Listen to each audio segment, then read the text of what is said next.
Hello, everyone, and welcome to yet another episode of the War Report. And seeing as you'll probably be watching this on a Thursday evening, a happy Thanksgiving to our American audience. I know some of you are still out there, but we got quite the show ahead of us. And of course, it is no surprise that we are still talking about the presidential election and the fallout thereof, and some moves from the Biden administration, just the direction things are going. So you were telling me about this story out of Pennsylvania, weren't you? About all these 600,000 recovered ballots that just all of a sudden, like, it just tips in Yeah. Biden's favor, is pretty sure what you're telling me. But, I'll let you take the reins. I'll let you start the show.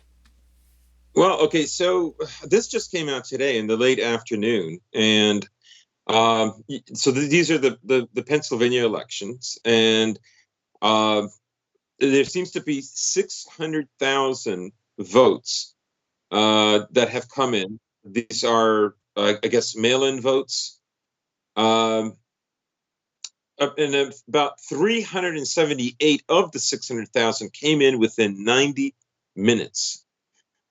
So 600,000 is the total for one day of mail-in ballots, and those are all for Biden, and 3,200 for Trump. Now, this is such an anomaly that the people in the audience actually gasped when they heard those figures. And basically, what this is adding to, I mean, we know about the story in Wisconsin where voting was turned off around 9 o'clock. The yuan was quickly falling, and you know, not saying correlation is causation, but wow, it's a doozy. And as we know, the voting was stopped, and then hundreds of thousands of votes were shipped in the wee hours of the morning, and counting resumed. And this happened only in swing states, and virtually every state was had finished counting somewhere between 93 to 97%. So we're talking about Ohio, Wisconsin, Minnesota, Arizona, Pennsylvania, North Carolina, and so on and so on and so on. And um, so this is another incredible anomaly. And I guess the big story, no matter who's going to occupy the White House, it, it, uh, it, basically faith in American institutions is diminishing rapidly. And you're going to have about half the country that does not recognize Biden or Harris as like legitimate leaders of America. That's an inevitability, and an overwhelming majority of Republicans do not recognize this election as valid. They consider that there's been a great amount of fraud. I have, you know, it's an amazing rabbit hole. I have gone a little bit in it, or sometimes I've gone into long spurts where I get in it, and frankly, I find it a lot of it confusing. There's arguments, counter arguments It's about, too well, vast, in my opinion, which I think is what you're getting at. yeah, yes, but there's something going on about the mail-in ballots. We also saw tens of thousands that used a UPS depot and a post office depot as the address. So you're seeing wild, anomalies. You would think that these ballots would not be valid, but then again, I'm not an expert on, American electoral laws. So, and they probably differ from state to state. But there's something very strange going on, and the fallout will be is that America will be more divided after this election. America is not going to heal. This trend that we've kind of saw building from 2000 is going to exacerbate itself, and there's many reasons for that. Like 1992 was the last time that, let's say, people with a higher education tended to vote Republican. And for the first time, that flipped with Bill Clinton. And then, as I remember that election, Bill Clinton to me seemed like the first Republican Democrat. Like there was some kind of a crossover that happened. It was very strange. Well, yeah, it was immediately after Reagan, after Mondale, and what's his name, the guy who ran against HW the first time got wiped out. Dukakis, that's his name. That's And right. so, the Democrats needed a bit of a restructuring. So, Yes. funny enough, I was actually just reading about this last night in terms of like the Reagan era and the changes he had. But it pretty much created that the Democrats from that point forward, from 92 onwards, was just going to be Reaganism with their economics, plus higher taxes and more spending on social services. But completely the same in terms of deregulation of big business, in terms Yeah. of quote unquote free trade, exporting jobs, etc.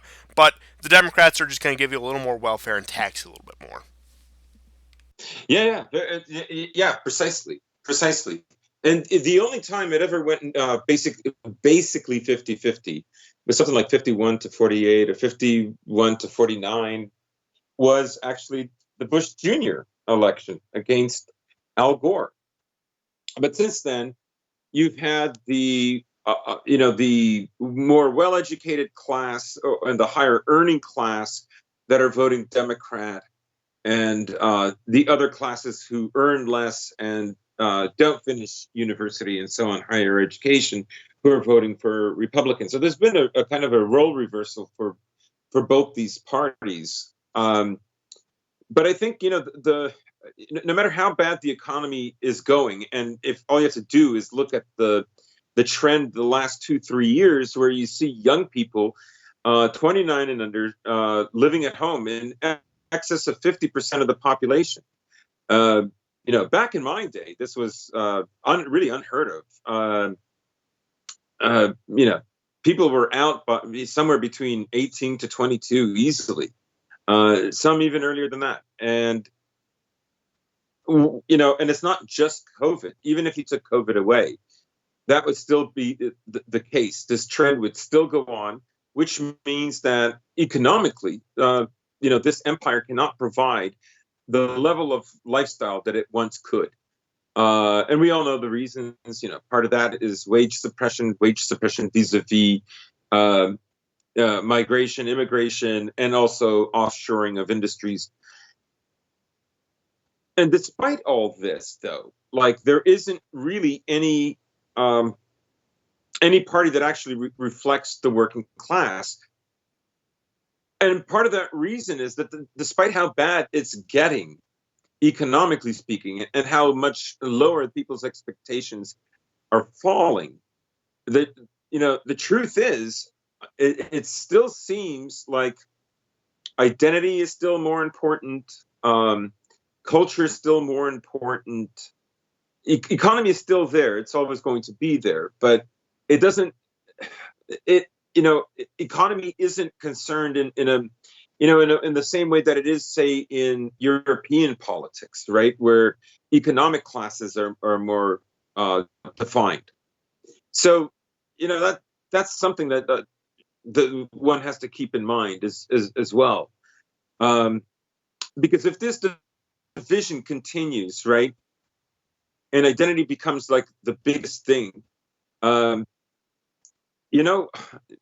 you're already seeing the states kind of going into a banana republic mode, and it's a possibility. I think we have to accept that in the next 10 years there might be something like a civil war, or something that is a slow decline towards a very disorderly and ungovernable country, particularly in certain regions where there's like a separate code, a separate unwritten law.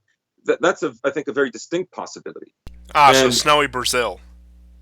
yeah, right. Like, you can see this trend.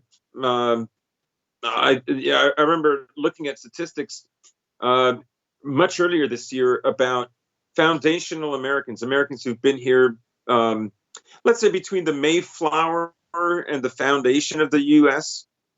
So, somewhere in the 18th century, maybe even a little earlier.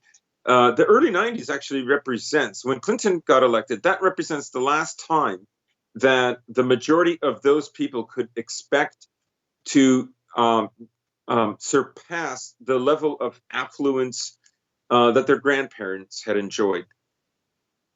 So that trend is still going. It doesn't matter how much people talk about the budget or the GDP. Everybody knows that the expectations are continually going down, and for survival, people do have to, stay with their parents for a longer period of time.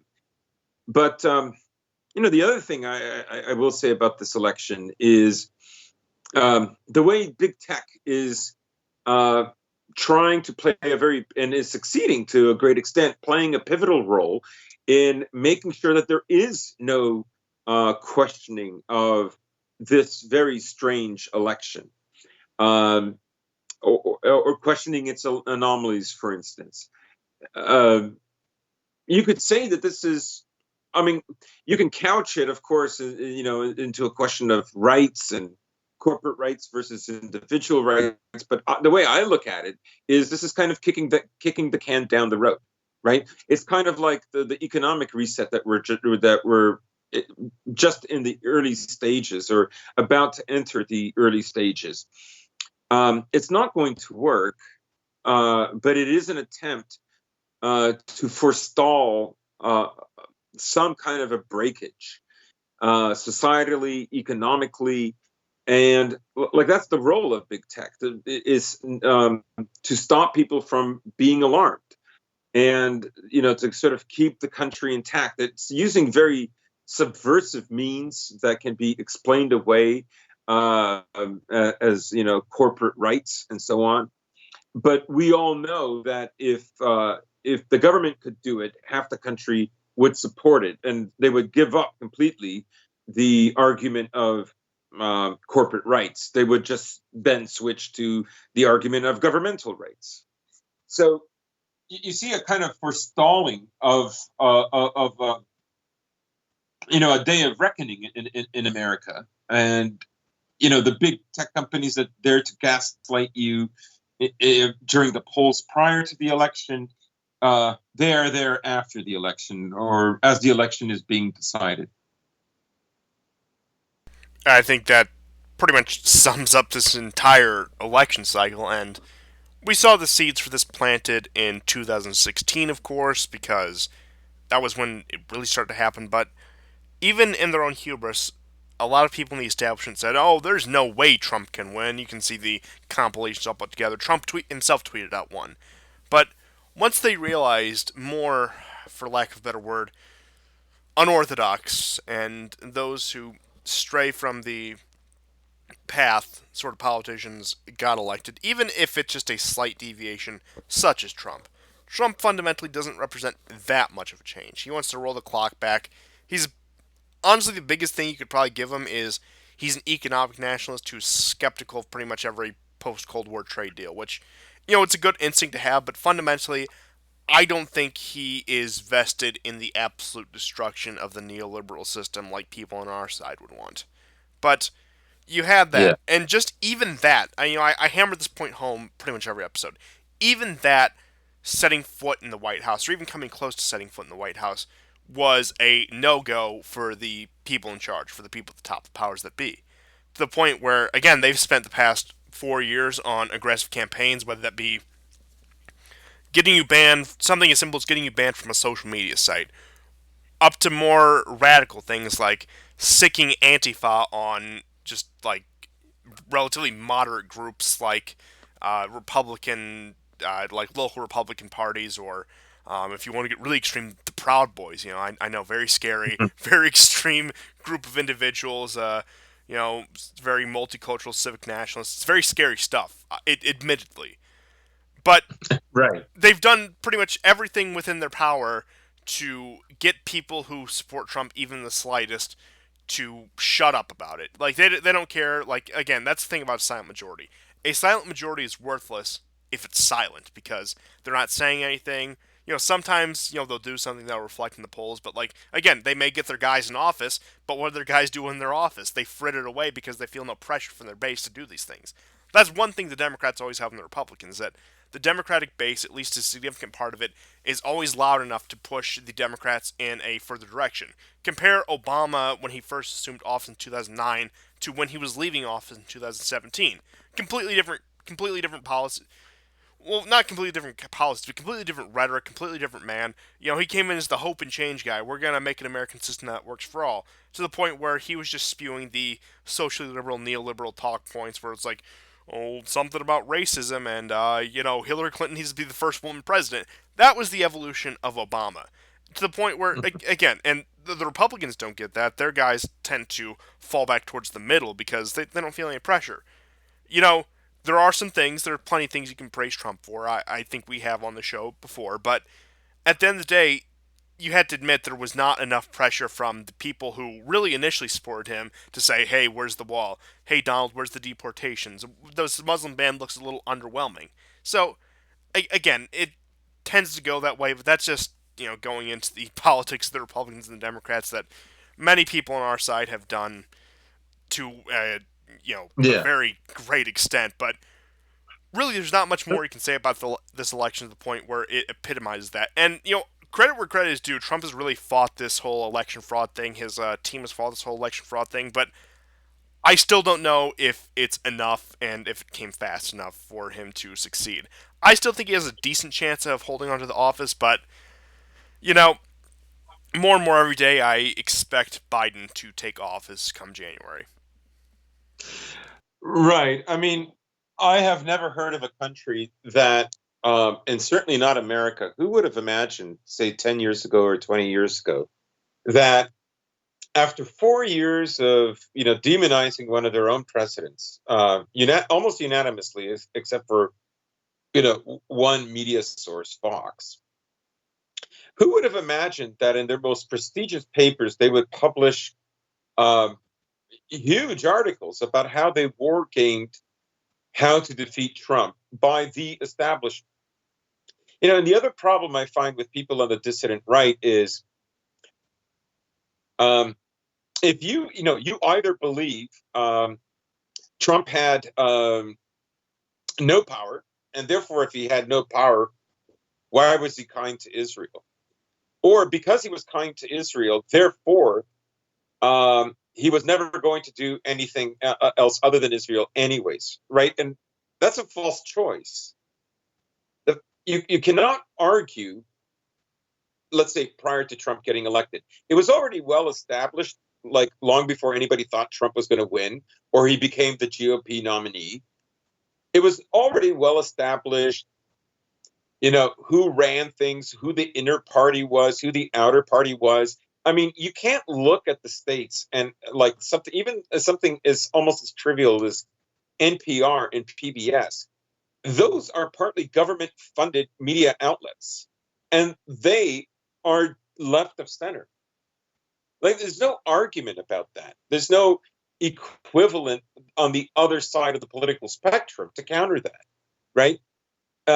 Who really thought when Trump even won the election? Who thought, like, I bet this, like, at least 4 dozen guys who really support Trump in all this. Well, a lot of them actually ended up having to defend themselves in court and, had to evade entrapment by the FBI and so on and so on. So everybody knew that, first of all, the drift of America had gone in a certain neoliberal direction for so long that on a material level, there was no one that a figure like Trump and all the things he boasted he would do could actually support. Now, I will say that, like, he did shut government down in order to get funding for the wall. That definitely terrified them because this absolutely, and this coincided with him saying he wants to remove troops out of Syria.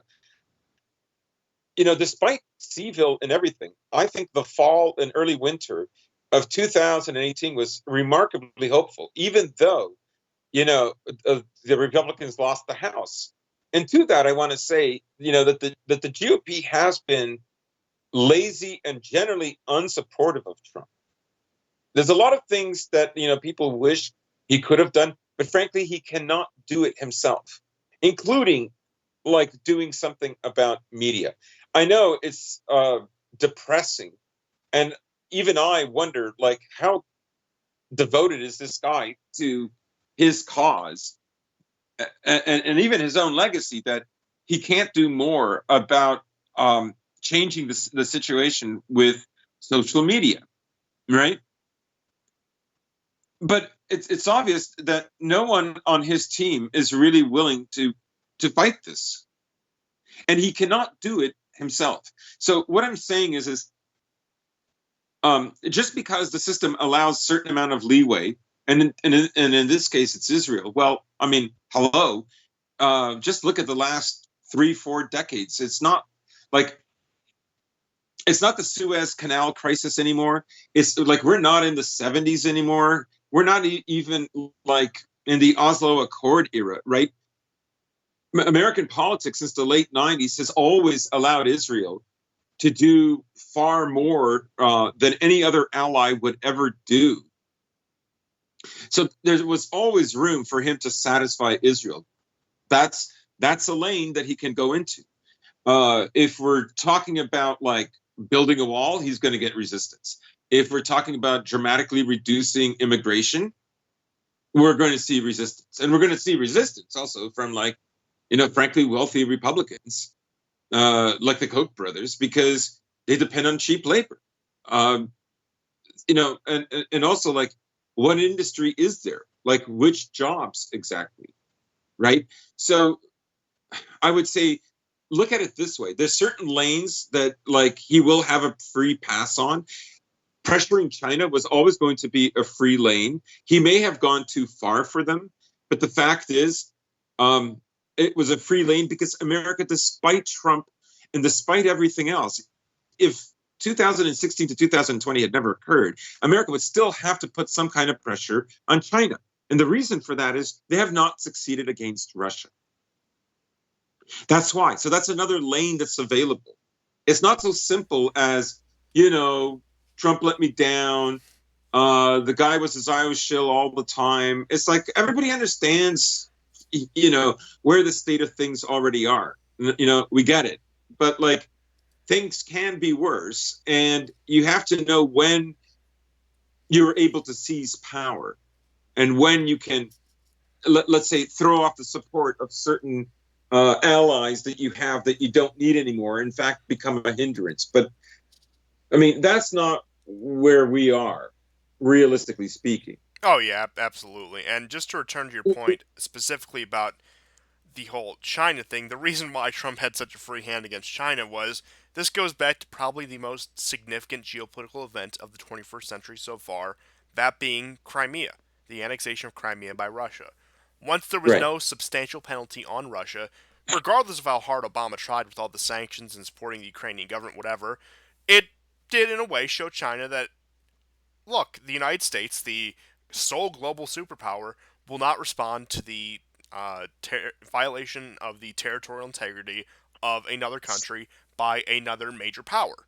And which at that point, it shows China, why not wade into the South China Sea? Why not harass the countries on my border? Why not Right. Right. get into spats with India, Vietnam, the Philippines, etc.? So they Right. always realize that, again, confrontation with China, even if it was a minor confrontation, needed to happen. And I'm not necessarily saying like all out war, but I'm just saying like in terms of geopolitical maneuvering, the stuff we've seen for the past 70 years since the end of World War II. But Hmm.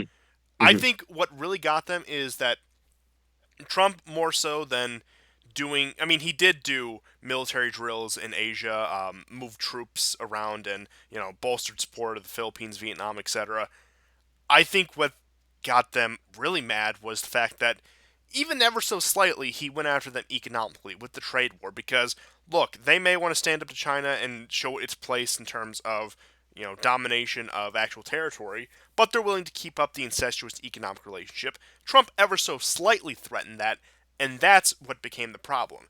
And back to your other point, talking about a lot of people have again disparaged Trump for being a bit of a sellout, his Zionist ties or whatever. But I also return to this point. Now, again, people like Orban, a lot of these populist figures that have risen up, look, they may be way too friendly with Israel for the comfort of our side. They may be way too Zionistic for our side. whatever. And they may even be propped up by them and astroturfed by them. But the one thing I will always go back to, the fact that they have to implement those tactics in the first place, shows at least some degree of desperation Yeah. on their part. The fact that they have to give to somebody who embraces nativistic and nationalistic rhetoric, somebody who, and again, maybe more so in the European context, delves into some of the quote unquote anti Semitic feelings. People who go after people like George Soros, such as, Orban in Hungary. The fact that they even have to cooperate with those people is a concession. Now, should we be comfortable with that? Should we rest on our laurels and say we've won the day? Absolutely not. That's why the left succeeds, because they say it's never good enough, we need to go further. But the fact Right. They that they have understand to. an incremental approach to power Oh, yes, yes. instead of rage quitting. Yeah, I mean, a lot of people, even on, on both the right and the left, but even more so on the right, as of recently, I've noticed, have a revolution or bust attitude. If we don't seize power and establish our regime tomorrow, then it was all for nothing. That's the attitude they take, which, I mean, it's understandable in a moment of frustration, but again, I think it goes back to the main problem with Western civilization, or what's left of it at least, over about the past century, century and a half. Nobody can think long term anymore, and I think that's a big problem for democracy. People think in cycles of 4 to 8 years. Nobody can think about decades or even, let alone centuries down the road. So they Right. see one defeat, which again may be a major defeat, maybe a major setback, and they have the inclination just to give up and decide there's no political solution, and then not take the, and then not like start an armed rebellion. Not that I'm saying they should, of course not, for the federal agents listening out there. I believe in completely peaceful action, but again, you have this contradiction from these people saying, well, there's no political solution, but they don't want to take the non-political solution, so to speak. Right. And they intuitively know why. They intuitively know why. They would get completely rolled over. And now you cannot say that and say at the same time that Trump could have done everything. He was never going to please people who became disappointed in him, let's say around Seville and thereafter. Right. And I understand, like, we have riots for 4 months and he gives like a half a trillion to like black communities, right? Like you have all these Platinum people plan, who've lost. woo! I got my money. I honestly, on an emotional level, I completely understand people who didn't vote for Trump. I do, and I empathize with them, right? I'm just saying, like you cannot vote for Trump and you can despise him and still understand that there was always only going to be a few avenues that he was allowed to play in, and that's it. Like those two facts don't contradict each other. There's no contradiction there. People before Trump came along, uh, or quite frankly, I mean, some of the chats I was involved in, some of the people I watched on YouTube or whatever, some of the thinkers and influencers that I was listening to, thought it was a completely hopeless situation, utterly hopeless, right? And again, this whole scenario was, we've talked about Finkelstein. It was war game. They knew as early as 2012 that for a Republican to win, they had to talk like Trump, right? And as you mentioned with regards to Europe, they would rather not support a natalist cause of Europeans, frankly, particularly Christian Europeans, traditional Europeans. That's not. This is anathema to them. They would rather not. But as you say, but the fact that they have to, right? And this is why Trump cannot be a leftover inside the system, still rattling around, because he does all the delegitimizing of Trump. Ultimately, delegitimizes America, anyways. From the histrionics on the media, to the fact that how could he even ascend to this position? Whether you're left or right, what you're seeing is a delegitimization, anyways, right? And the Biden presidency represents an attempt to re-legitimize everything and to continue. But the fact is I'm wondering whether they're really willing to go whole hog and like put boots on the ground in Syria. Um, they might feel they have to, because the fact is China is rising, and they have to do something about China, but they can't do something about China, which to me means they will either have to go to Russia or they will have to get China to betray Russia in some way. They definitely need a kind of a catalytic event, like an assassination of Assad, Oh, right? yes. They need something that's, you know to use a former term in American geopolitical strategy, some kind of shock and awe, not the same level as the invasion of Iraq, but it would be something that would demonstrate American power. Um, because American naked power, zoological power, yes, that still terrifies countries. But America as let's say a leader, that's no longer there. We have to understand, as you pointed out, with democracy, not one of the luxuries in this Goldilocks period of historical geopolitics of the Western world has been that it had enjoyed technology before its full democratization, right? So it could afford to think short term. It cannot afford to think short term anymore because those technologies now rival American technology, or at the very least, they're good enough that they can perform. They perform a kind of resistance to American domination. And then, of course, all we have to do is look at the last 30 years of American interventionism, and we know that on some level, like they themselves polarize the entire world. Like America isn't kind of like an envy of the world in a kind of unanimous way that it was after World War II.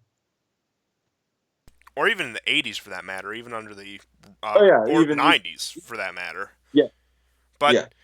I do think you bring up a good point, and this actually segues me into my next point with Biden's return to normal. The fact that there's going to have to be some sort of show of strength that really reasserts America. Now, as you were saying, as a raw military power, on paper, the 1.3 million troops we have, the massive amounts of nukes we have, the aircraft, the fleet we can sail, the 10 to 12 aircraft carriers I've lost track how many they have at this point, that is still terrifying. But the fact that America, as a leader in terms of a political sense, people, they feel that they can look to it also in a cultural sense, or even the will at home to wield that massive amount of power has diminished greatly. And this, again, segues into speculations about Biden's foreign policy because there were reports today, what I want to cover first, of some interesting naval drills in the Black Sea and in the Pacific. Now, Right. it's exact, let me get the exact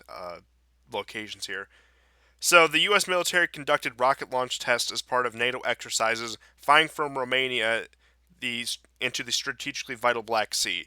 And this follows a naval incursion near Vladivostok yesterday. So, they are ramping up drills with missiles in the Black Sea. They are incurring into territory in East Asia, Vladivostok, that's Russia's Pacific port. And if I didn't know any better, I would say that the Pentagon, that the military is gearing up for a presumable Biden foreign policy of increased Hmm. aggression towards Russia in terms of return to the regular war games, return to the regular drills. Somewhat what we saw under late Obama, so from like 2014 to 2016. And again, with Biden's Secretary of State Anthony Blinken, a very seasoned interventionist. I believe he also comes from that strain of humanitarian interventionists that Susan Rice comes from. In fact, as part of like his speech, pretty much saying that, oh yeah, I'm completely willing to be Secretary of State. One of his key points is the fact that I think he said either his father or his stepfather was a Holocaust survivor, and that dedicate Stepfather. that shows my dedication and commitment to human rights. That's why I learned from a young age that we have to be this beacon of freedom, democracy, and defending the innocent, whatever. All the same claptrap they usually give. So that shows you the kind of guy they got in office. Again, I'm surprised it wasn't Susan Rice myself. She isn't even consideration for national security advisor. That went to somebody like something Sullivan, and he again comes from that same vein of humanitarian interventionists, which is Yeah. arguably worse than the neoconservatives and the Zionists who just want straight, we're going to secure Israel's safety and strategic position. Whereas, of course, they have no problem intervening in all the world, but the humanitarian interventionists especially can come up with any justification, come up with any sob story to say, we must be the righteous beacon of freedom or whatever onto the world. So, again, not that I've been thrilled with Trump's foreign policy, but I think under the team Biden's giving us, it's going to be much worse. And I think we're seeing the military, the people in the Pentagon, maybe not the top brass because there's been a bit of cleaning house, but just the old standbys, the regulars, the people who've worked their entire careers.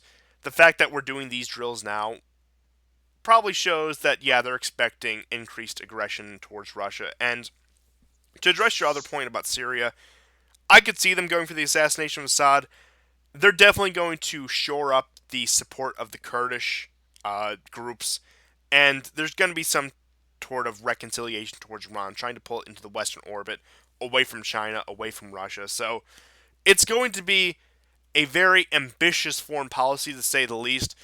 But my personal prediction for where this goes, look, they're going to try to do a lot, but I think they're going to realize very early on that they are much more constrained than they would have been had a Democratic administration such as Hillary or even Biden himself took power after Obama. They're going to realize that things have diminished greatly, and that Trump, despite his short time in office, and that he policy-wise didn't really do that much, he has still diminished the power of the liberal empire greatly at this point. Yeah, he has. And I think this is also. I mean, I can understand from their point of view the amount of complaints that they have about Trump. I mean, for the average everyday person who's put off by Trump, a lot of it is just that he's brusque, he's uncouth, he's very rough around the edges. On the other hand, he's like completely like maybe Putin really did elect him because um, the amount of progress that Assad and Russia have made in Syria compared to where they were in late 2015 is quite extraordinary.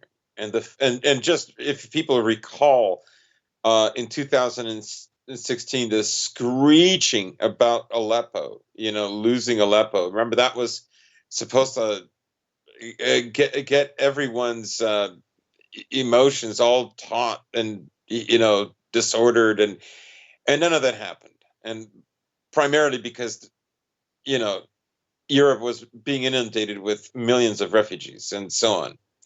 So Trump has, in many ways, delayed things, and he has switched priorities in a way that are not effective, like Venezuela. Uh, I'm very sure that the Obama administration felt like what should be happening is more and more pressure on Russia. I think they wanted the kind of protests that they saw in 2011, 2012 take place in Russia to repeat themselves again. Because by 2014, that sentiment had disappeared. But you can understand from an Obama administration point of view how tantalizingly close things were. Uh, losing Crimea had to be crushing. Uh, that really kind of messed things up in a very bad way. But then there's a great interview, by the way. I mean, it's half of it is sheer propaganda. But if you guys Google Blinken PBS Frontline interview, it's from July 24th, 2017. You can see him explain what the policies were, what should have been done. They touch on Trump as well. The lies about Russiagate. Blinken was one of those guys who pushed the whole Russia hoax. He was one of the people that supported the BuzzFeed dossier. Yeah, he's that guy, right? Uh, but you can see, like, even though he's being propagandistic and he's not really telling the whole truth, and he's just being lobbed softballs as far as questions are concerned, you do get a sense of the geopolitical strategy of the Obama administration. If anything, I would think that Hillary was essentially the same, but it was ratcheting things up because now time was beginning to run out. You get the sense that um, Syria had to be resolved quickly. And yeah, so I'm just, maybe repeating myself or going over old territory. But yeah, as you say, he did mess things up for them. Yeah, I think repeating ourselves and going over old territory has become a staple of this episode, and I think it is necessary in the fact that, look, I've said it before, and I think you tend to agree that, it wouldn't be surprising if Trump ends up staying in office, but I don't see that happening. If I had to put any money on it, I'd say, Biden's probably going to take office. So I think it's important to look back at what happened to try to gauge to get a vague idea of what's going to happen going forward. And again, I've laid out probably in the past three episodes what I think Biden's foreign policy will be. Now, again, I think the biggest question about Biden's foreign policy, we pretty much already know what's going to be, is how effective is it going to be? How much of this are they actually going to be able to do before having to really take more of a defensive position? And I go back to this all the time, the great irony that if they would have let Trump have his restructuring, they could have stayed in a relatively comfortable position. If they would have taken, say, the Mike Flynn approach, where it's a bit of a retreat and a refortification that, America, the Anglosphere, the liberal empire, probably could have stood for yet another century as a major player on the world stage if they were willing to concede just a little bit, maybe here a little bit here in the Middle East, a little bit here in Europe, but still maintain a pretty dominant position and could definitely hold its own against countries like Russia, China, or any other rising powers. But again, they went full bore for it, and they decided that it's unacceptable that Trump would cede any ground. Whereas, maybe hindsight's 2020. Maybe it's easy to play armchair general or whatever. But it seems like the logical solution would have been, hey, let's go along with Trump, and we'll take the concession to Trumpism if it means standing for yet another 50 to 100 years. I don't know, maybe that's my own personal opinion, but without, unless you have any further thoughts, I suppose we can get on to the recent news out of France. Yeah, I mean, the only thing I would add, I completely agree. The only thing I would add is, in a way, they've already created their own escape valve. They've financialized the economy so much that they can escape the country if blank hits the fan. But that's where some of the hubris, I think, comes from. That in a way they're orbiting the Earth, as it were, in some ways. So, after that, there's been some pretty significant news out of France, and this seems like sort of the response to the recent peace deals in the Caucasus. And the French Senate has urged the government in Paris to recognize Nagorno Karabakh as an independent republic. Now, this is something that a lot of people call on. This is something I don't even think Armenia has done. I think they still they recognize it as an autonomous region of Azerbaijan, and that was one of the main complaints against Pashin and the Soros-installed government in Armenia. The fact that they didn't take that extra step and recognize an independent republic. I mean, Russia didn't recognize an independent republic. Pretty much nobody did. And look, frankly, I think that would have been the right move just all around. I think just for this, I don't know, my personal biases at least tell me, it should be recognized as an independent state. But it looks like the French Senate is now urging Macron to do this. And this, there Hmm. hasn't really been any word out of Macron's government or any of like his spokesmen as to whether they plan on doing that or not. But again, the Senate is fully behind it. The legislature in France is fully behind it. So if Macron gives the green light, then that'll be the case for France. But this seems like, I mean, the vote was almost unanimous, except for one. yeah, and wasn't that This some is, this like, is a very strong likelihood. yeah, wasn't it like some like Green Party or like hard like one of those kind of lefty parties, like the one dissenting vote? Yeah, Yeah, it's always. yeah, it's always one of those kind of people. But it looks like what is happening here, and you pointed this out to me, that France is trying to assert itself as a regional leader, as somebody who can Europeans and European adjacent countries such as, I don't know, Georgia, Armenia, etc., can rely on, because Russia, all things considered, there's some criticisms that go around about the peace deal with the disputed territory, and some of it's valid, some of it's just like blame Putin instead of Soros. That's why I've seen a lot of it boil down to. But again, it put Russia in a very comfortable position in the Caucasus. Like, it gave a lot of ground to Turkey, way too much for my comfort, but it also gave a lot of influence to Russia over the region. It really helped them reassert themselves. And I guess France, in its rivalry with Turkey and its, I don't know, uneasy relationship with Russia, I guess what you could call it, they decided they need to step in the game, and that they're going to outright one up everyone and recognize it as an independent republic. Now, again, this will play into the conflicts in the Mediterranean with Libya, with Greece, with Cyprus, Egypt. Pretty much the Mhm. French Turkish rivalry is taking yet another step. Now, if Paris does recognize Nagorno uh, Karabakh as an independent region, will they give them any aid? Will they give them anything substantial? Will they make any economic deals?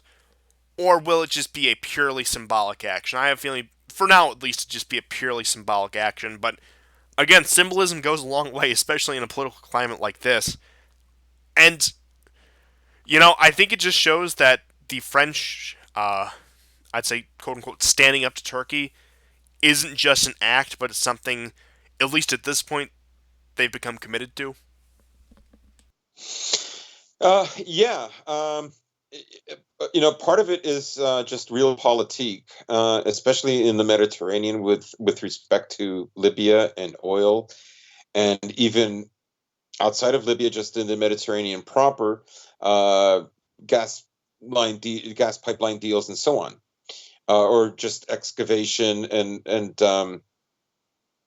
just looking for the stuff. So there's that, and there's also Macron wanting to make France the preeminent country that someone thinks of when they think of the EU, and when they think of more broadly of Europe in general. You don't see very much, leadership coming out of Britain right now. Uh, I know about the new investment into the Navy and military that it's proposing. That's also very interesting. Quite sure that they will, um, succeed in passing this and so on. But I do want to get back to that, but so I do want to talk a little bit about the British investments in the Navy. So put a bookmark in that, so I do have a couple thoughts on that. But continue on with what you were okay, saying about France. yeah. So a part of it is prestige building, right? Part of it is, it's part of soft power. So he wants to establish France as a prestigious country, as a country with a future, as a country that you think of as sovereign and has leadership. Um, Part of this is because Britain has left the EU. It always had an uneasy relationship, but in a way, this consolidates what the EU is more firmly as a European, continental European entity. So he does want to take it into a different direction. The other is he has a huge Armenian diaspora in France, and there's several fine points here to make as far as the Caucasus, and later, I believe in the next 4 years we're going to see trouble in Central Asia, kind of like Tajikistan flaring up all over again, but with more dire consequences. But to get back to Nagorno Karabakh, so basically the way what he's trying to do is counter Turkey and Azerbaijan. Both of them have recently criticized France, and in fact, France is actually pushing to investigate war crimes on the behalf of both Turkey and Azerbaijan, because of course Erdogan shipped over 2,500 of these jihadis from Syria, and now he's set up a center in Afrin to locate Turkmen to settle in Nagorno Karabakh. I mean, they're not even from there. So this is a major play that he's doing. And that could be one of the reasons. Now, the way Al Jazeera had an article that was basically, oh my God, it's a travesty. The biggest loser in this whole Armenia-Azerbaijan war is the EU. Um, basically lamenting that the EU did nothing and it didn't intervene and so on and so on. Well, I mean, was anybody expecting anything different? And in that sense, I think even Macron understands that he has to build up this prestige, and there isn't any leadership in the EU besides him right now. And he's an ambitious guy. He's smart and he's ambitious. So I'm sure he would like some kind of center there where even the French military could find a few positions. He has sent medical aid and other humanitarian supplies into Yerevan, into Armenia proper, that will go into Nagorno-Karabakh, particularly the area where all the refugees that fled. They'll go into the area of Nagorno-Karabakh that the Russians have secured. So maybe he'll try to sweet talk Putin, but in the article by Azerbaijan, it was this tremendous concern about Russia being there and establishing itself, and they're going to stay there longer than 5 years. We have to steamroll Georgia into the EU and NATO. It was pretty alarmist. But I think reading some other articles, such as Macron's problem with Turkey in particular, I think that's a more balanced view. I think that is what France's greater concern is. I would agree. I also got some breaking news that's very important. Joe Biden has Oh, named a gay man as White House Social Secretary. He'll be the second gay man to help coordinate White House events and visits by the head of state. So, real progress. Despite all the terrible things going on in the Grinelli, world, your heart out. at least we can rest our laurels on that. But going back to actually what you're saying is, that's all very good points, in the fact that France does want to entrench itself in the sweating and the complaining by Al Jazeera is, of course, no surprise. It is amazing all the different turns that media outlet takes, whether that be social progressivism or defending Islamic terrorism, and then I suppose most recently its act is, let's uphold the European Union as a great institution. They're all over the place. They are all over the place, which I suppose is what you'd expect from a media outlet run by the Qatari government. But that aside, it will be interesting to watch all this aid and how much is ingratiated into France, with Armenia and everything. And again, what will the relationship with Russia looks like? Because if they're transferring aid to Armenia that's going to be transferred to the Russian-controlled regions, it seems like there has to be at least a degree of cooperation. And I don't know. I still see that France and Europe as a whole still probably see Turkey as the big rival, as the biggest threat to whatever their vague goals may be. And, you know, again, Macron does it time and time again, where you have to admire his ambition and his, ability to at least take up a leadership position. Now, I'm curious to see whether this will fall flat on its face like his attempts to help Lebanon. I have a feeling the situation is probably a bit more stable than it is there, so. But, time will tell. If Macron taps out of this after 3 months, then I think he will have burned a lot of credibility doing that twice in a row. So I think whether the French like it or not, if Macron even goes along with this in the first place, they're going to have to stick to this commitment, because for the sake of their credibility and just their standing on the world stage. Because again, if they let down Lebanon and then Armenia, it's going to look bad to these small countries that can't really defend themselves. But if they let one down and succeed in the other, they can say, "Oh, that was a Lebanese problem. They just wouldn't cooperate with me." So we'll definitely see how that works. Right. That's a very, very good point. That's a very good point. Has he even come through on that? Is he just carrying somebody else's water? In a similar way, like you could say that, yes, Turkey is expanding its power. There's no question about that. and it is contemporaneous with America's decline in geopolitical strength or geostrategical strength. At least its operations, maybe not its potential. At the same, and so what happens is Turkey's also kind of doing work. Yet another country that yet another people doing work Americans want.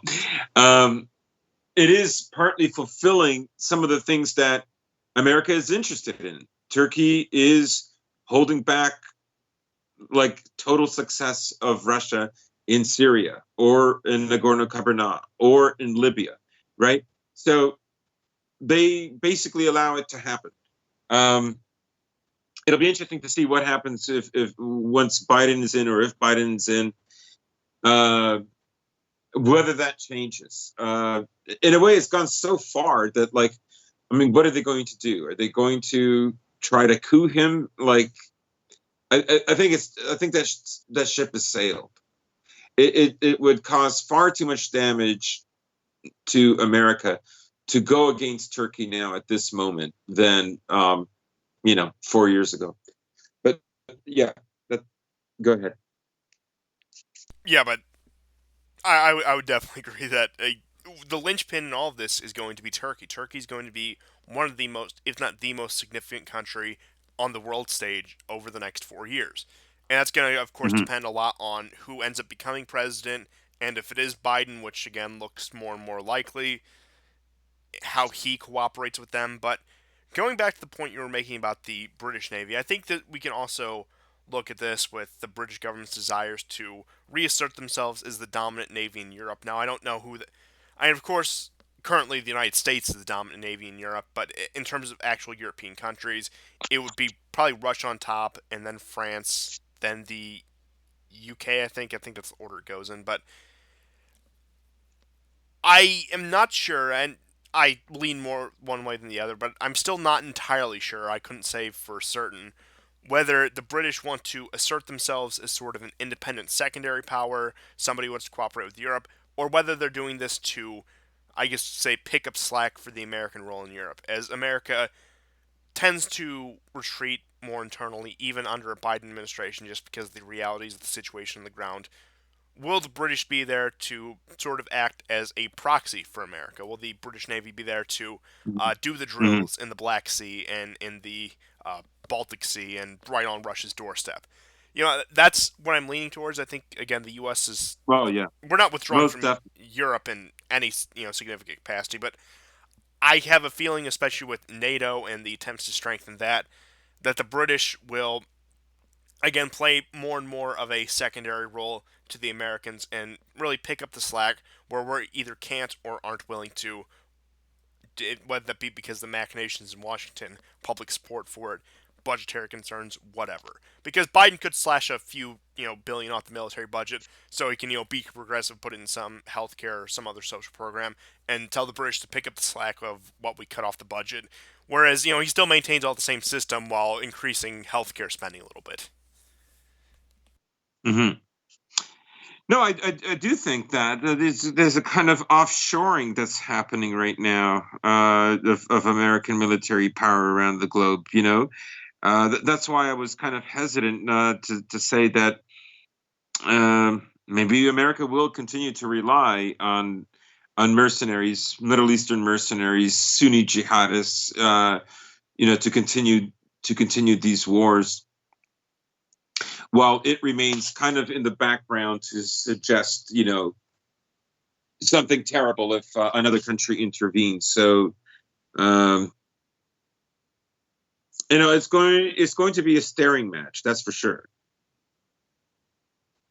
Yeah, I really don't see, you know, who's going to blink first, if anyone at all. It seems like everyone's pretty dug into where they would be, pretty much dug into the positions they want to stay in, whether that be because they just can't afford, whether that be politically or actual capital, actual money to expand further, or just, any Hmm. variety of circumstances. But it looks like we truly are in the next Cold War, and it's even much more multipolar than it was last time.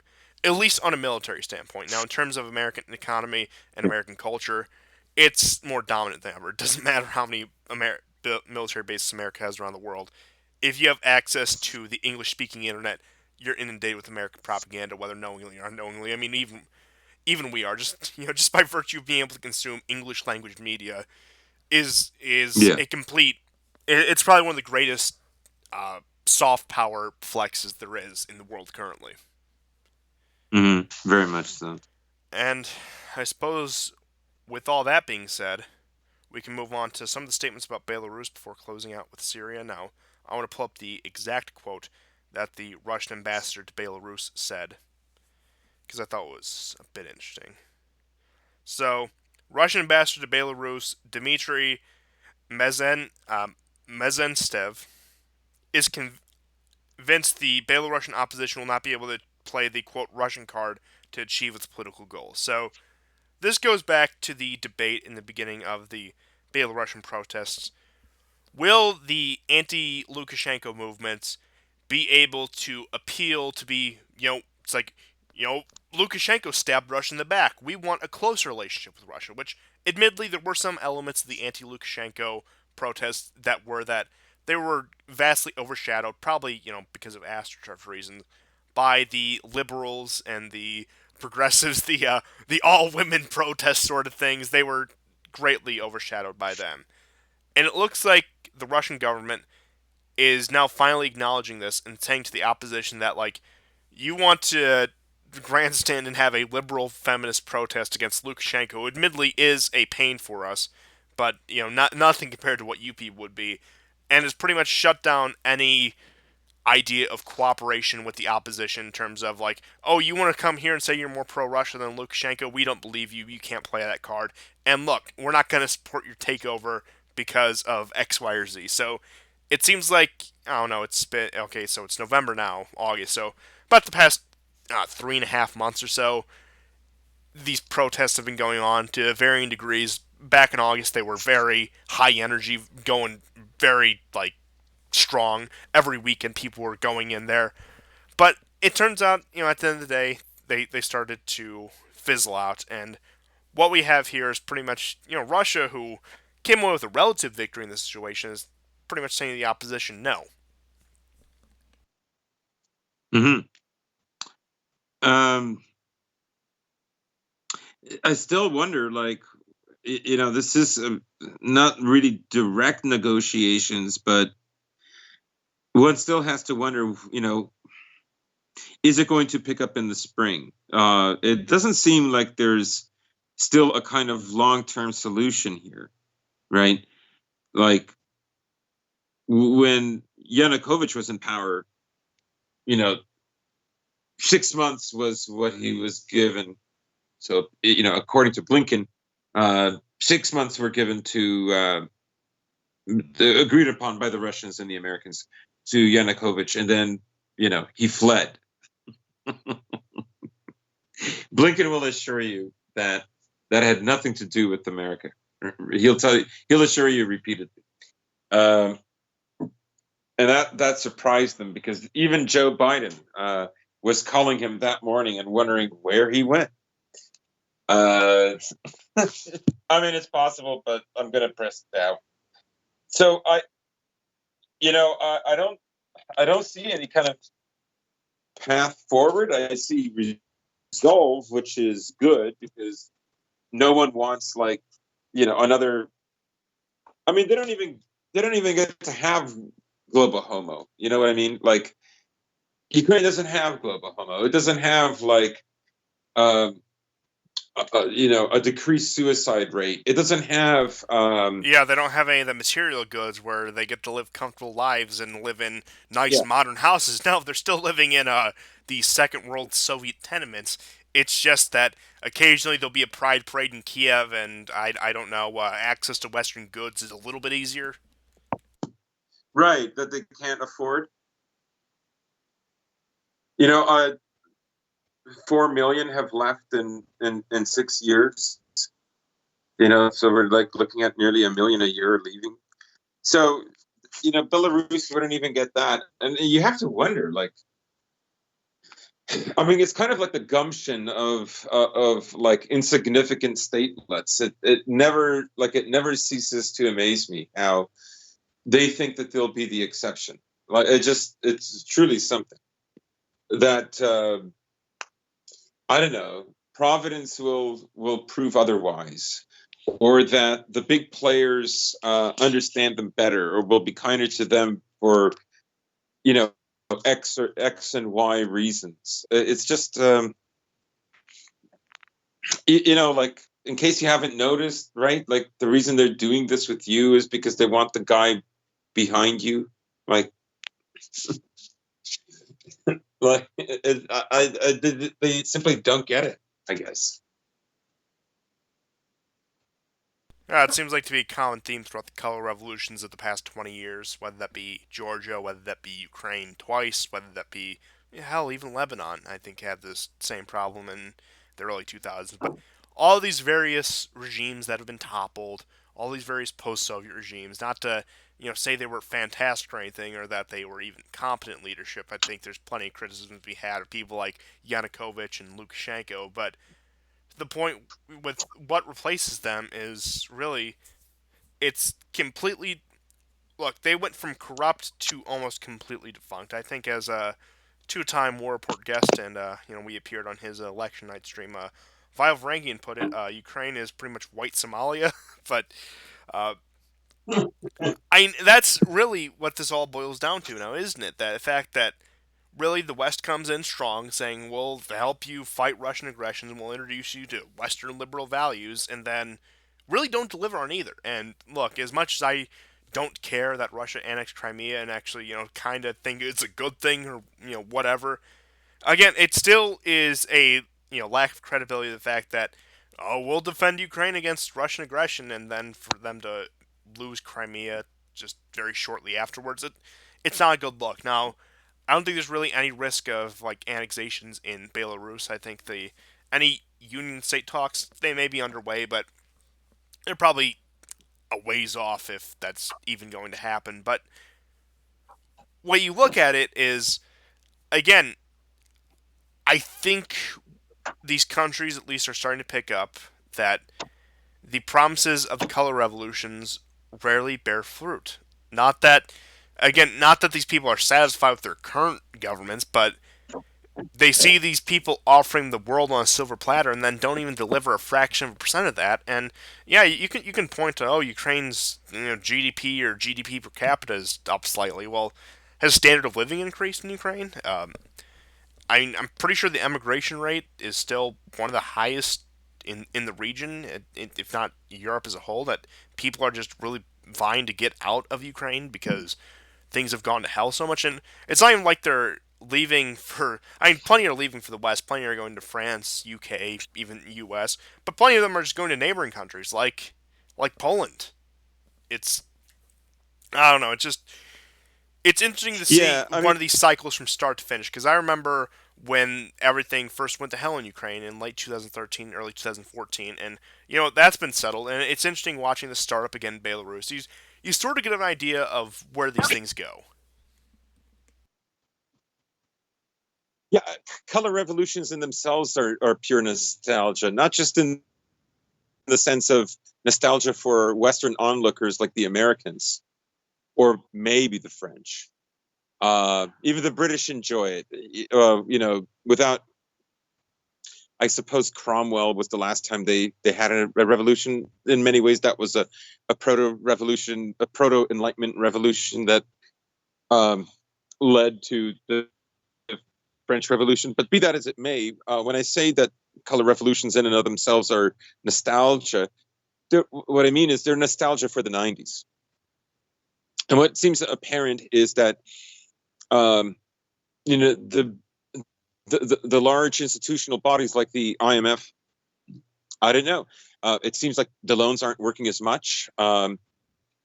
There is less effort. Um, a lot of these neighboring countries that didn't move into the EU, that weren't able to, or didn't want to, or were too divided. They've spent like about a decade to a decade and a half, looking at these countries prosper or get a little bit better, or at least even keel. And now what you see is this kind of with color.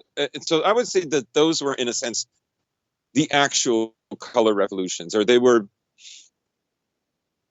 not really quite revolutions.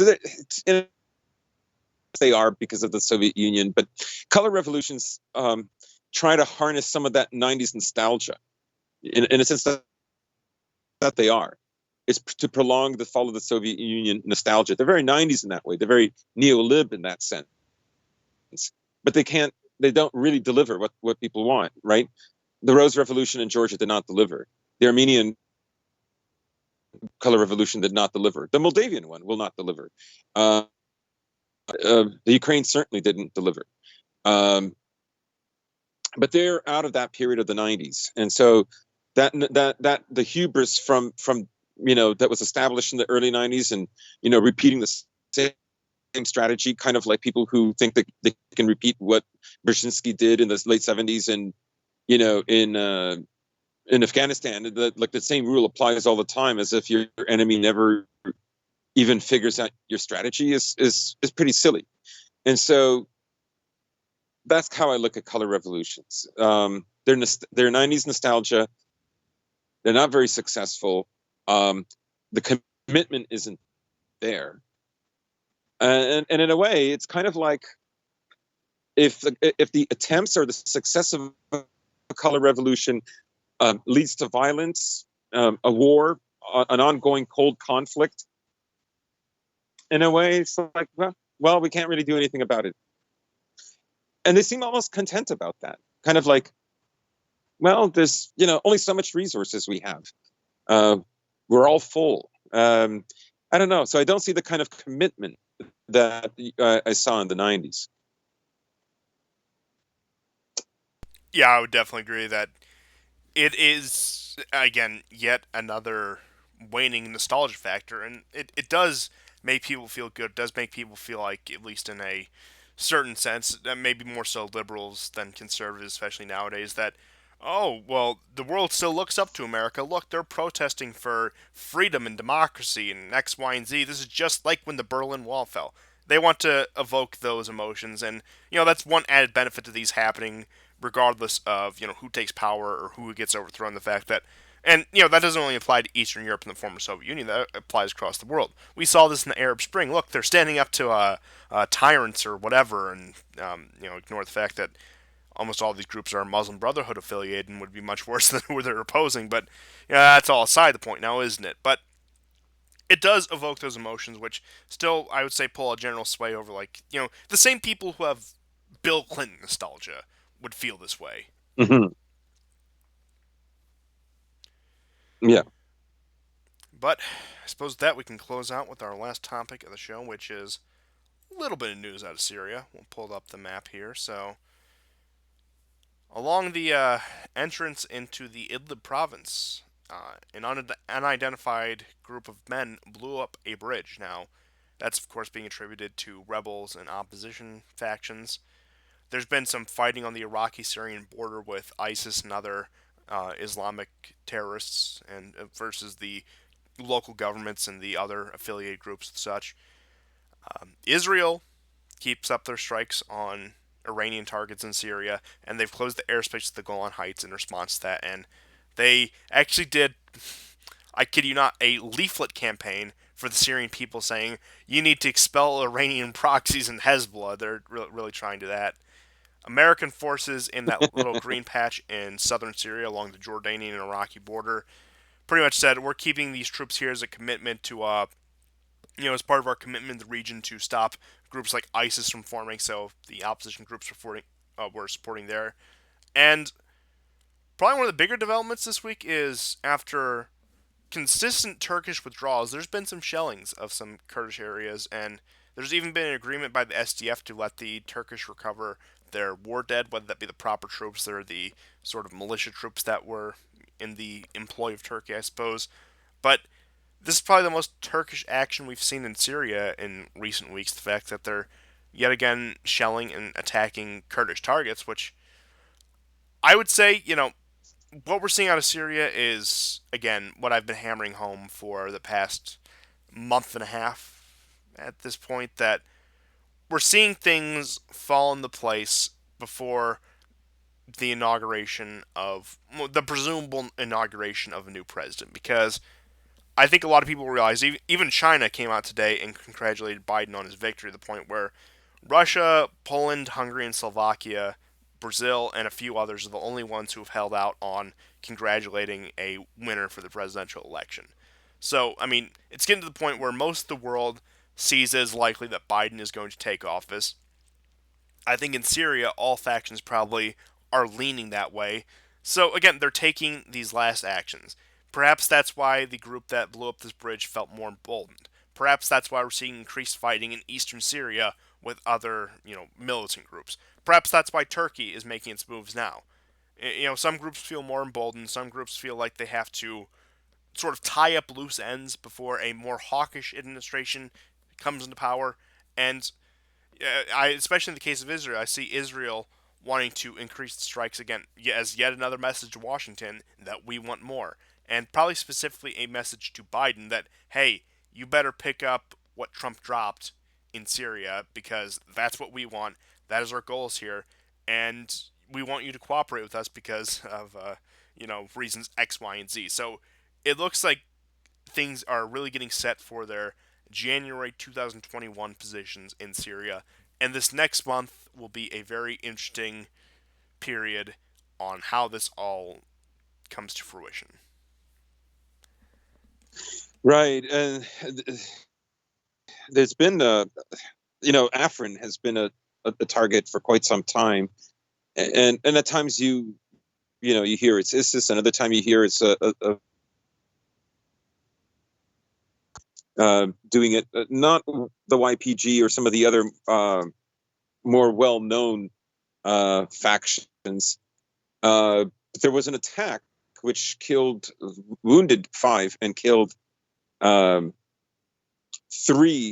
Turkish-backed militants in Afrin, and no one claimed responsibility for it. And another 9, but then one of these small Kurdish factions that you've never heard of, that is, basically around the Afrin area. So you're seeing this kind of pressure as well, as you say. Those attacks have been going on for quite some time, but they're at a steadier pace now. Yeah, and again, it's all the various, Kurdish uprisings to the point where they've even taken back parts of Afrin, as you can see on the map, that little yellow blotch and that light green blotch. So, yeah, I mean, again, we're not really seeing anything. I should also mention. Go ahead.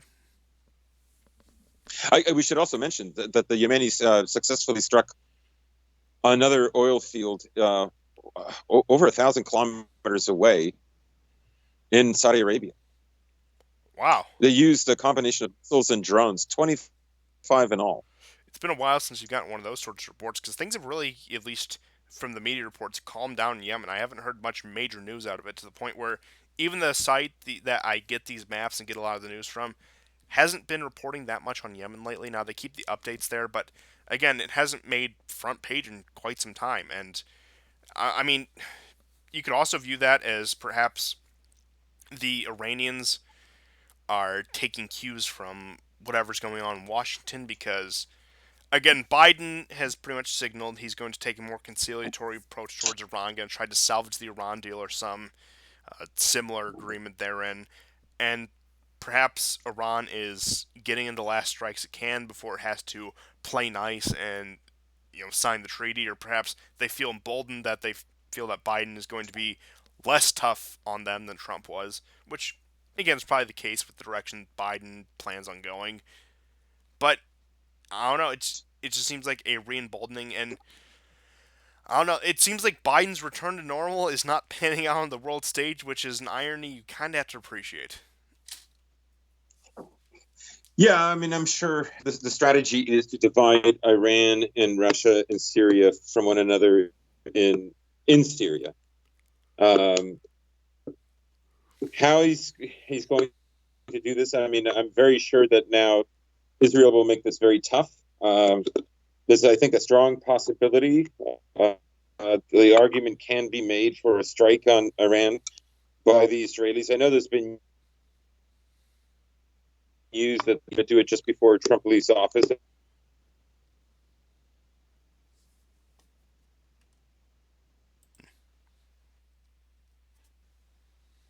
So, I would say, just to reiterate, Biden coming into the presidency will mean pressure on Israel to make an attack.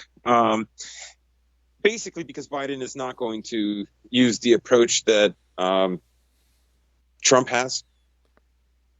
Their strategy is to divide Iran from Russia, is to decouple it. It's part of Russia isolation. And the question is Iran going to be happy with that? Is it enough? Are they going to be able to lift the sanctions? And is that going to be enough to get Iran out of Syria and Iraq? And I mean, my guess is no. I don't think so. Yeah, deal, and we'll see if there's going to be an attack. Well, yeah, that's probably time will tell. it's probably the most clear take we could see on this. But you know, again, I go back to this point. I was just making this point that this is the return to normal. Now this would inevitably all be blamed on Trump if slash when he stays in office, whatever.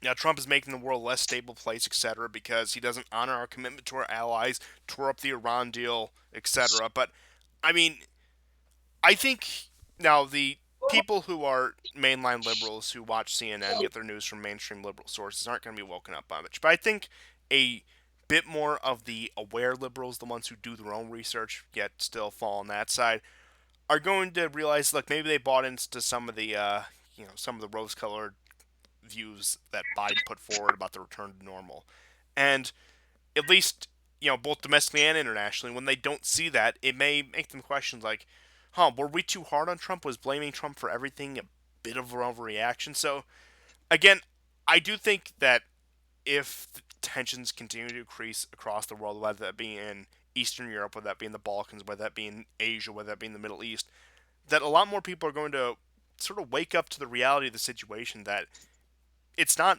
1996 anymore. It's not the era of uncontested American hegemony, both at home and abroad. Things are not just going to return to normal once your guy gets in office, and that we're in for some, maybe a little bit of rough times, but we're not going to get back what we once had. And I think liberal, conservative, dissident right, Antifa, whatever your views may be, I think a lot of people are going to come to that realization. Yeah, and that's why the messaging is so one-sided and so intensely so. It's part of it is, of course, to delegitimize Trump's presence in the White House this entire era. Part of it is also to smooth over the potential difficulties, because once they arise, Trump will be blamed for any kind of problems. Biden, for instance, called Poland and Hungary totalitarian regimes, and that they're not democracies, they're thugs and illiberal and so on. They're not legitimately democratic. And Trump, I'm very sure, will be blamed for that he emboldened them. And to be honest, he kind of did. They accomplished quite a bit for just 4 years with his presidency.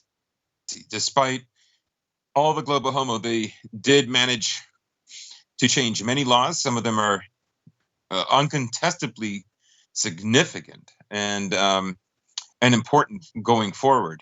Everything from, no taxes to a woman who's had 4 children in Hungary, to both countries not recognizing gay or trans marriages. These are all pretty significant things. Like, we can't, on the one hand, say oh, this is happening in the West and it's eroding our are the foundations of any civilization, let alone our own. And at the same time say, well, that's not that big a deal. Like, I mean, it is, because it's not like if that was done, let's say I mean, you really have to be way out there. But suppose that was something that was done in America or Canada or the UK in the next 3 to 4 years, right? Like, if that, I mean, there would be a lot of pressure and pushback against it, but nobody would, it would create internal strife for sure. There would be civic problems. But what you have in those other countries is they already have, the protests and the civic problems within. But America doesn't have to worry about some sanctions that it depends on for its survival. Poland and Hungary do. So they can be turned into pariahs. Like, if America went that course, really, like, a lot of those companies, they're not going to leave. They will eventually comply. Oh yeah, and because there's just too much money to make. And I mean, they already work with China. If America actually started to act like China, nobody would think it's a a liberal democracy, and yet they remained there, right? oh yeah. Now, just in closing, since you brought it up in terms of the the upcoming Biden administration, more appropriately, counter signaling against Poland and Hungary, you have to keep in mind that in terms of Trump, quote unquote, emboldening them, that earlier this year in June, on the anniversary of the Trianon Treaty, that Orban is probably the only Western leader. Come to think of it, I think the only Western leader since the end of World War II to question the narratives of the world wars. Now, that's notwithstanding, of course, the Axis powers after World War One or whatever, but pretty much saying that Hungary was done an injustice 100 years ago, and that has never really been made up to us, and that we cannot rely on these countries that have called us partners. Called out specifically the U.S., U.K., France, and I think even Germany. He called out, and called out the what he considered the Eastern powers. So the kind of just rhetorical shift we've seen since January of 2017, since Trump took office, has been remarkable. Because, look, I imagine had Hillary won and even let people like Orban continue in office, that sure, he would have continued on with his stricter immigration policies, with his pro-family policies, whatever. But I doubt you'd outright have him questioning the entire basis of the past century of Western civilization. Of him questioning, like, well, Hungary was done an injustice. We're one third of what we used to be. Why don't the peoples of Central Europe just unite and form our own bloc because we have so little in common with the Western world at this point? I doubt you would have gotten that if not for the buffoonish nature of Trump being in office. Even I don't even Mm-hmm. think Trump probably did this on purpose. I think he probably just Trump being Trump and saying the outrageous things he said has given way for this, and maybe that wasn't Yeah. his intention. And again, I think this goes back to the point where, like, even if Donald Trump was controlled opposition from the beginning, even if he was never quote unquote our guy or whatever, just the fact that they had to scrape the bottom of the barrel for the most obnoxious, loudmouth, ridiculous sort of person that Mm-hmm. owed them favors, getting him, giving him a general script, telling him what to say, and then sort of letting him on his own, like, that just shows the level of desperation they were at. The fact that that was their ace in the hole. That was the guy they needed to pull out last minute to sort of accomplish their goals when they were in a crunch. Oh, absolutely. And it's cost them, right? It just gives an impression of America as a one, divided, two, unstable. That means difficult to form partnerships with, or just difficult to rely upon.